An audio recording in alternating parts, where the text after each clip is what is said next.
Assalamualaikum warahmatullahi wabarakatuh. الفاتحة على نية القبول وتابع بكل سر معمول وصلاح الشام ظاهرا وباطنا وبنية أن الله الكريم يفتح علينا فتوح العارفين ويفقهنا في الدين ويرزقنا كمال الإخلاص واليقين على هذه النية وعلى كل نية صالحة ولا ما نوينا ولا ما نوى به سلفنا الصالح وإلى حضرة النبي محمد صلى الله عليه وسلم وآله وأصحابه وأزواجه وذريته وآل بيته أجمعين ثم إلى روح خصوصا مؤلف هذا الكتاب الإمام أبي عيسى محمد بن عيسى الترمذي وإلى روح الشيخ الإمام الفاكي إبراهيم بن محمد الباجوري الشافعي وإلى روح الشيخ القاضي الإمام أحمد الإصفهاني الشهير بأبي سوجة وإلى روح الشيخ محمد بن قاسم الغوزي وصولهم وفورهم ثم إلى روح مشايخنا في الدين ثم إلى روح خصوصا أستاذ الحبيب أقل من زين موسى الحبشي كالحان الراشد بن حاج عبد الكرام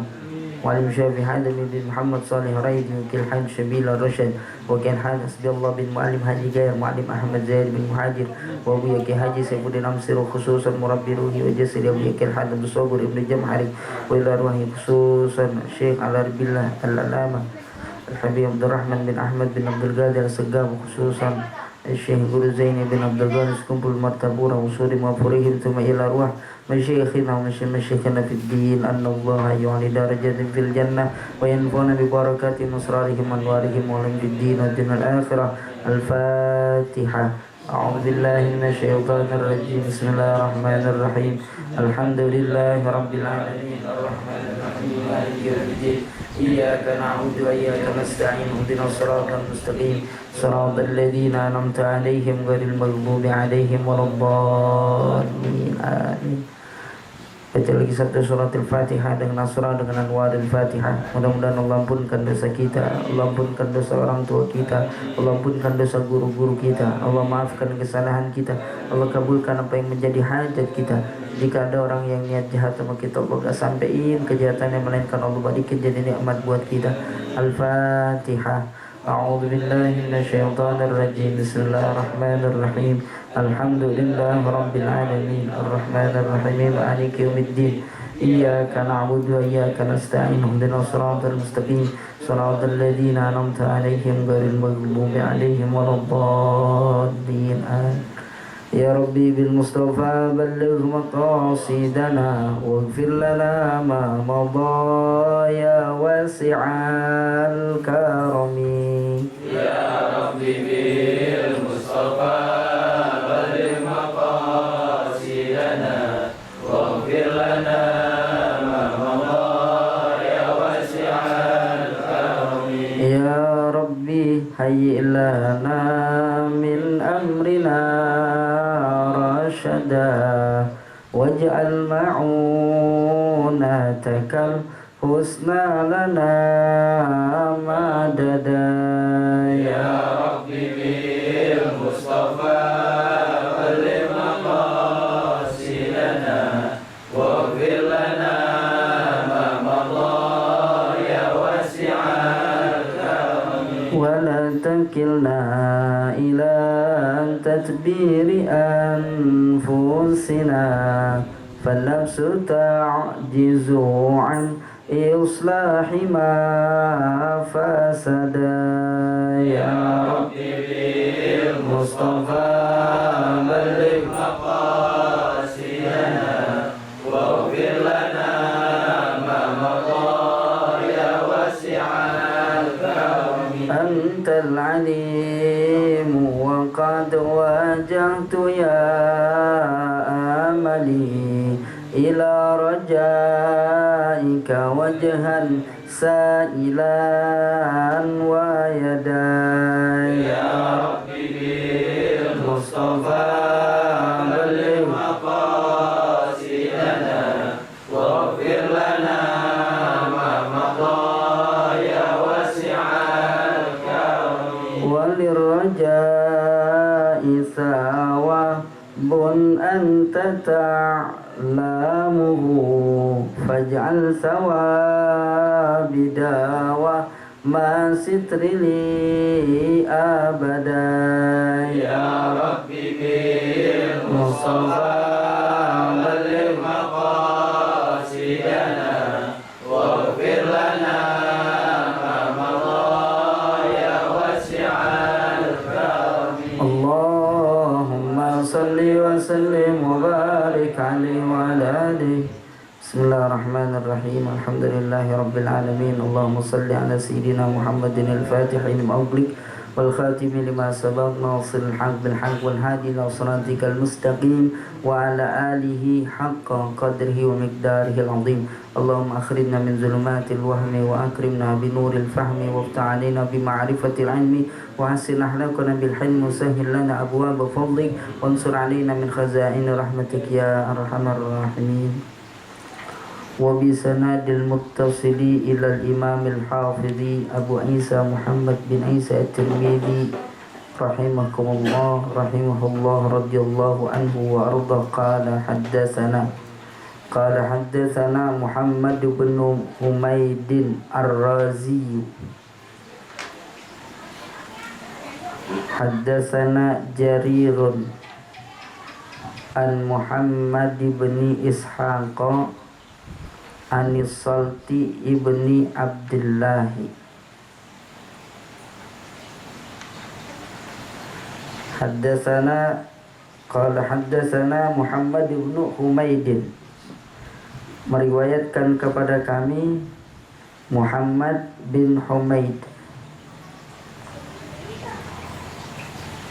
Ar-Razi meriwayat qala haddatsana Jarirun, berkata beliau bahwa menceritakan kepada kami Jarir an Muhammad bin Ishaq, dari Muhammad bin Ishaq, an Salti ibni Abdullah, dari Salti ibn Abdullah. Qala, beliau berkata, kana ibnu Abbasin, adalah Abdullah ibn Abbas, orang yang alim, bahkan bahrul ilm, lautan ilmu beliau. Jadi masih anak-anaknya aja udah nemenin Rasulullah SAW. Jadi emang masih dekat ya, keluarga dekat sama Rasulullah SAW. Jadi hitungannya sepupu. Masih kecil beliau sudah beriman, kemudian didoakan pula oleh Rasulullah SAW. Didoain sama Nabi agar dia paham, yafaqihu fid din wa alimhu ta'wil, agar Abdullah bin Abbas ini alim, ya, ngerti ilmu fikih, dan juga beliau ini paham dengan takwil Al-Quran. Jadi Al-Quran yang rumit-rumit itu beliau paham. Itu lantaran didoain sama Rasulullah Sallallahu Alaihi Wasallam. Segitu alimnya, ketika ada orang datang mau ceramah, saya mau ceramah ini, mau nasihatin orang. Kata Abdullah bin Abbas, emang berani? Ente nggak takut nasihatin orang? Emang kenapa? Ya Abdullah bin Abbas, karena ada ayat Quran, paling kagak 3 ayat dah, yang isinya itu berkaitan bahwa ada siksa buat orang yang ngomong doang tapi kelakuannya beda. Dan kalau orang dulu ngomongin nasihat, kalau sekarang ceramah dah. Ini mau undangan banyak ini, ya ini dari sono, undangan maulid dari sono, udah. Terus saya mau ngisi ini bagaimana ini? Kata Abdullah bin Abbas, kita berani emang nasihatin orang, nggak takut sama ayat Allah gitu. Yakni ayatnya intinya tentang hal-hal yang berkaitan dengan siksa buat orang yang ngomong doang tapi nggak melakukan. Nasihatin bisa tapi ngerjain kagak gitu. Maka ceramah ngeri-ngeri sedep sebetulnya ya. Cuma orang sekarang kan kagak, emang itu yang dicari. Belajar 3 bulan retorika dakwah jadi ustad, ceramah ngayap kemana-mana, iya gak? Ngirim proposal dia ke masjid, minta dijadiin khotib. Nah, khotib dijadiin. Orang dulu kabur dipinta jadi khotib. Nah ini kagak menyari, ngarep, jadi minta ngasih ke pengurus masjid, ngasih daftar namanya. Buat apa? Buat ya buat khotib dah, biar jadi khotib, ya gak? Ntar dinamain Pak Khotib. ya Pak Khotib panggilannya. Ada tukang khutbah, sono khutbah, ceramah segala macam. Ya kan gitu. Kalau yang benar sih nggak masalah, karena memang orang sekarang modelnya begitu. Ceramah kalau lempeng aja kurang, tapi dengerin orang. Ya, dari kalau tawa mulu juga, apalagi bahannya itu aja udah. Kan yang repot yang kagak ngaji tapi doyan ceramah. Jadi nggak sabar dia. Belajar baru bentar, pengen buru-buru naik mimbar. Belajar baru bentar, pengen buru-buru ngajar. Sabar, jangan sampai begitu. Pelan-pelan ngaji. Itu baru 3 bulan. Belajar retorika dakwah doang. Asal ngomongnya rada cakep juga udah. Lebahannya mah itu aja udah. Emang ilmunya kagak, ceramah di sono itu, di sono itu, di sono itu. Lah mentok udah. Ya, ngajinya kagak. Ngaji aja. Tapi kalau nggak begitu, yang baik-baik khawatir tersingkir, kita ngisi. Kalau emang dirasa wah ini geblek ini yang model begini, kacau ini, mau nggak mau kita nimpalin, ngimbangin. Kalau dia mulu yang model begitu, ya yang ceramah kagak ada muatan ilmunya, yang dia khutbah ngaco kemana tahu. Nah ini kalau dia mulu lah rusak umat. Mesti ada yang ngimbangin gitu. Makanya belajar, kita belajar ntar pelan-pelan gitu. Bukan berarti disuruh penceramah, bukan. Tapi ketika ada yang kayak gitu, ya namanya kita belajar. Ibarat keset dibasahin. Ya ilmu kan kayak air, dibasahin tuh keset. Lah waktunya mah begitu diperluin, diperes malah keluar airnya. Bener gak? Lah ibarat orang makan aja udah, lalap aja itu, papak tuh makanan. Lah ntar mau waktunya berak udah. Ya artinya bak keluar ntar.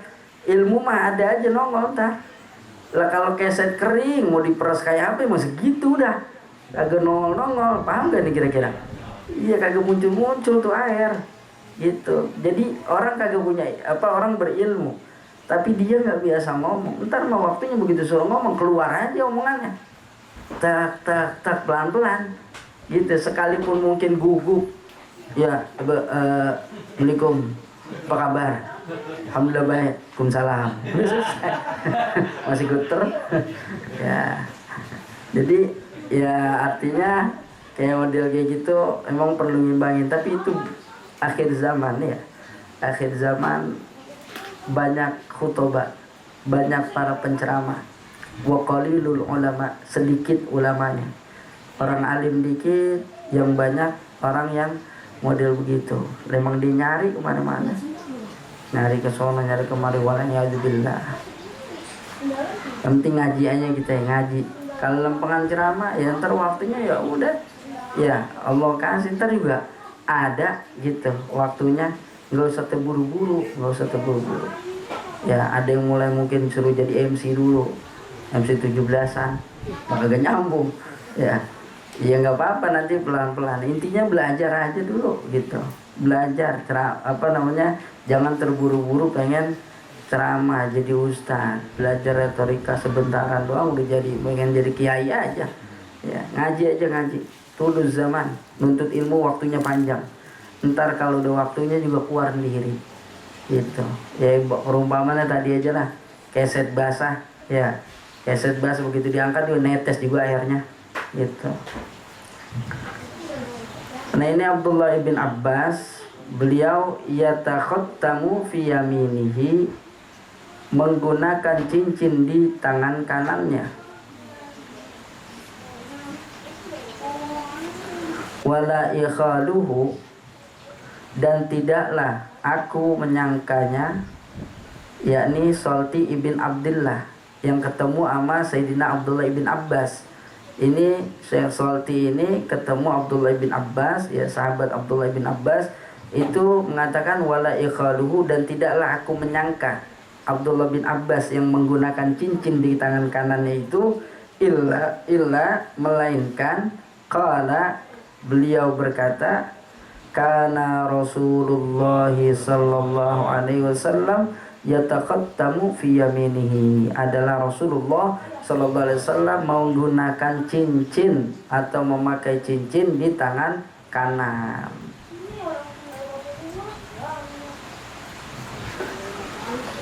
Haddatsana Muhammad bin Abi Umar, haddatsana Sufyanu an Ayyuba ibni Musa an Nafi an ibni Umar anna Nabiyya sallallahu alaihi wasallam ittakhadha khataman min fiddatin wa ja'ala fassahu mimma yali kaffahu wa naqasha fihi Muhammadun Rasulullah wa naha ayyan kusha ahadun alaihi wa huwa alladhi saqata min mu'aykibin fi bi'ri arisin au fi bi'ri arisa, boleh. Jadi arisin kalau dianggap dia ghair munsharif bacanya arisa. Annan Nabi, bahwa Rasulullah sallallahu alaihi wasallam ittakhadha khataman, memakai cincin min fiddah, dari perak, wa ja'ala fassuhu, dan menjadikan mata batunya tengah-tengahnya cincin, matanya cincin, mimma yali kafahu, pada bagian telapak tangan beliau taruh, ya. Jadi beliau ngambil cincin dan beliau taruh di telapak tangan, lempengan matanya, mata cincin, batunya dah. Wa naqasha fihi, dan terukir di dalamnya, terukir tuh di cincin di tengah-tengahnya tuh Muhammadun Rasulullah, ya. Jadi ada ukiran itu. Wa naha, dan beliau melarang ayyan kusha ahadun alaihi, bahwa mengukir seorang pun dengan ukiran tersebut. Jadi Rasul melarang jangan diukir yang lain, jangan ditulis Muhammad Rasulullah. Jadi cincinnya jangan diukir Muhammad Rasulullah, itu khusus buat Rasulullah gitu.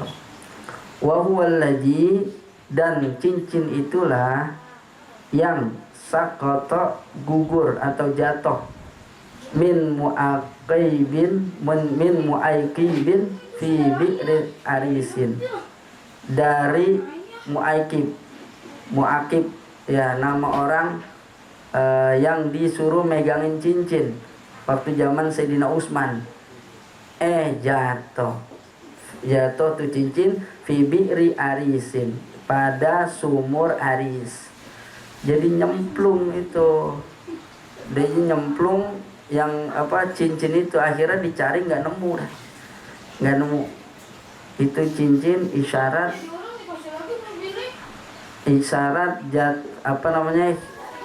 hilangnya masa kekhalifahan Sayyidina Utsman gitu.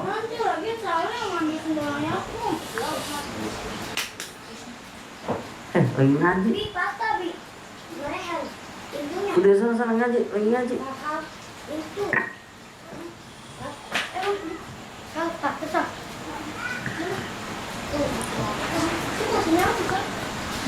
Haddatsana Qutaibah bin Sa'id, Haddatsana Hatim bin Ismail. Qala haddatsana Qutaibah bin Sa'id. Meriwayatkan kepada kami Qutaibah ibnu Sa'id. Qala haddatsana, menceritakan, meriwayatkan kepada kami Hatim bin Ismail.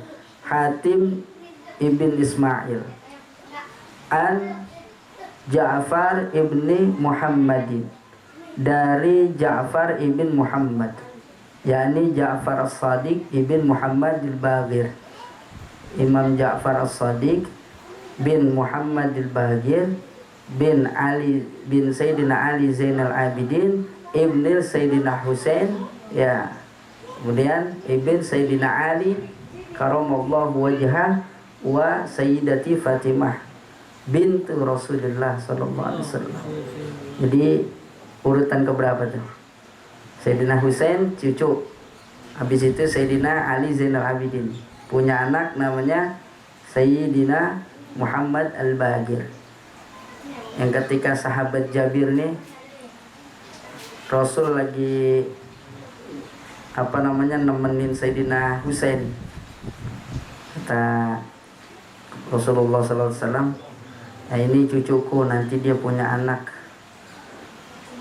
namanya Ali Zainal Abidin. Nanti ketika dia punya anak, ntar begitu waktunya di akhirat nanti ada panggilan tuh di sorga. Para petinggi dari orang-orang yang ahli ibadah bangkit. Nah, itu pemimpinnya beliau, yakni Sayyidina Ali Zainal Abidin. Nah, nanti beliau punya anak namanya Sayyidina Muhammad Al-Baghir, namanya Imam Muhammad Al-Baghir. Jadi kata Rasulullah, ntar kalau ente nemuin dia, ente kirim salam dari anak. Belum lahir tuh, Sayyidina Husain masih kecil. Jadi Sayyidina Jabir, sahabat Nabi, ketemu sama Sayyid Muhammad Al-Baghir, masih anak-anak. Begitulah masih anak-anak ketemu, langsung Sayyidina Jabir ngomong, ente dapat salam dari Rasulullah. Aku bisa begitu? Iya, dulu saya, cerita yang tadi dah. Dulu saya lagi bersama Nabi, kemudian ada Sayyidina Husain, beliau cerita Sayyidina Husain nanti punya anak namanya Sayyidina Ali Zainal Abidin, kemudian punya anak lagi namanya Imam Muhammad Al-Baghir. Nah, ntar salamin, ente ketemu sama dia, salamin. Jadi Nabi gak ketemu. Ya, secara itu wafat lebih dulu. Sayyidina Husain masih kecil, Rasulullah SAW sudah wafat gitu. Jadi ini Sayyidina Muhammad Al-Baghir, atau yang dikenal dengan Abu Ja'far, ya, Muhammad Al-Baghir. Ini habaib larinya ke sana kalau yang melalui jalur Sayyidina Husain, ya. Beliau tuh kalau ketawa beliau doa, Allahumma la tamkutni, Allahumma la tamkutni, ya Allah jangan engkau murka kepadaku. Lagi tawa saking takutnya.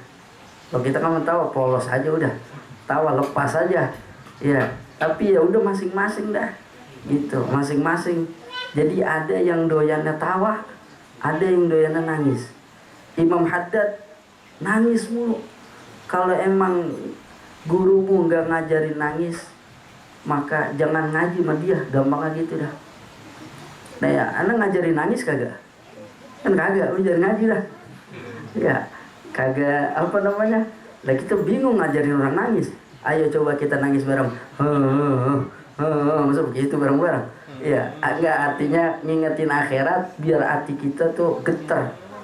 Tapi kalau Imam Abu Hasan As-Sadili, kalau gurumu kagak doyan tawa, hatinya keras gitu. Ya, artinya keras. Jadi masing-masing. Jadi Imam Haddad dalam makom khaufnya terus dijalankan, Imam Abu Hasan As-Sadili dalam rojaknya. Jadi ada yang begitu modelnya, ada yang tawa Ada yang ngajarin nangis enak. Lah kadang sama Sayyidina Hasan, Sayyidina Husain main gemblok-gemblokan. Kalau bahasa kita main kuda-kudaan dah, kebo-keboan. Sayyidina Hasan naik ini. Lah kita gitu gembira di rumah. Lah jangan asal di rumah sumpah banget. Asal di rumah mau bini diomelin. Jadi kurang nikmat begitu. Ya, harusnya tidak ada kesengsaraan buat orang yang belajar agama dan dia nerapin nilai-nilai agama gitu. Jadi udah emang waktunya gembira ya. Mudah-mudahan kegembiraan ini terus sampai kepada surganya Allah Subhanahu wa taala. Karena orang di surga nggak ada yang sedih, gembira semua, tawa aja. Ya. Kalau kita sedih, hidup kita sumpah, baca banyakin. Ya selain dia nuntut ilmu, baca la ilaha illa anta subhanaka inni kuntu minadh-dhalimin. Itu baca ada tuh. Perbanyak baca itu, insya Allah sumpahkan penatan hilang. Baca la ilaha illa anta subhanaka inni kuntu minadh-dhalimin. Itu juga termasuk perkataan beliau nih, Al-Imam Muhammad Al-Baqir. Baca itu. Kalau rezeki romana rada seret, istighfar. Rezeki kagak lancar nih, seret mulu, katanya roda berputar. Kaya miskin kaya, harusnya kita nih bagian kita udah mau naik nih. Lah romannya roda ada yang ganjel, agak naik-naik. Nah ini apa ini? Makanya udah coba istighfar gitu, biar muter. Kan roda kehidupan berputar, berjalan gitu. Roma irama kan gitu. Au kamakona Roma irama. Muter itu. Jadi roda berputar. Jadi apa namanya? Kita istighfar terus. Kalau rezeki romannya rada seret gitu. Kalau yang ada syukuri, biar yang ada kagak hilang, biar nambah lagi. Jadi yang ada disyukuri, kemudian banyakin istighfar biar terus nambah rezeki begitu. Jadi terus tambah lagi tadi baca la ilaha illa anta subhanaka inni kuntu minadh-dhalimin. An abihi, dari bapaknya, jadi dari abahnya, Sayyidina Ja'far bin Muhammad Al-Baqir, dari abahnya, yakni siapa? Sayyidina Muhammad Al-Baqir. Qala, beliau berkata, kana Al-Hasanu wal Husainu, adalah Sayyidina Hasan wal Husain dan Sayyidina Husain, yatakhattamani, beliau berdua memakai cincin, fi yasarihima, di tangan kirinya. Ini kan babnya di tangan kanan semua. Nah cuma hadis ini doang satu-satunya yang menyebutkan bahwa Sayyidina Hasan dan Sayyidina Husain memakai cincin di tangan kiri beliau. Dan beliau adalah sibat, cucu daripada Rasulullah Sallallahu Alaihi Wasallam. Dan beliau melihat Rasulullah. Nggak mungkin beliau menyalahi daripada ajaran Rasulullah Sallallahu Alaihi Wasallam. Berarti boleh kanan, boleh kiri, itu kesimpulannya. Jadi boleh pakai cincin di kanan, boleh pakai di kiri. Ya udah, yang tapi yang sekedar aja mantesin. Jangan semuanya 5 jari dipakein kiri kanan. 10 jari mana batunya gede-gede banget. Kayak kitili gua lah. Gede banget, kratak-kratak. Jangan, yang bagus aja, yang biar pantas sebagai pemanis gitu. Qala haddatsana Abdullah bin Abdurrahmani tsumma qala wallahu a'lam bissawab.